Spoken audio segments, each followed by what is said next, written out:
መወፈር የሚፈልግ በአጭር ጊዜ ውስጥ ይህን ቪዲዮ ይከታተል። ዛሬ የጾም ስሙዚ ነው የምናዘጋጀው።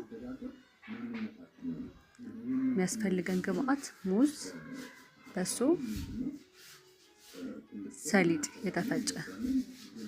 እነዚህን 3 ግብአቶች በመጠቀም ቆንጆ ስሙዚ እናዘጋጃለን። ሙዙ የበሰለ ከሆነ ስኳር ባንጠቀም ጥሩ ነው። ጣፋጭ የምንወድ ከሆነ ግን ማር ወይም ስኳር መጠቀም እንችላለን።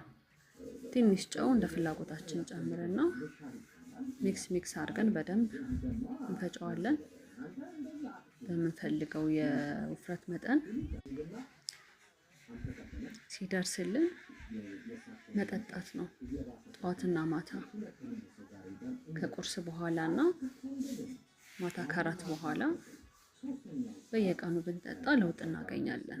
ያው እንደምናውቀው ሙዝም ሃይ ካሎሪ ነው ያለው። አንዲት ሙዝ ከ90 እስከ 100 ካሎሪ አለው። ሰሊጥም ፕሮቲንም ካሎሪም ጥሩ ነው። ጤናማ ጁስ ይሆንልናል። ሞክሩት። ወዳችኋለሁ። ባይ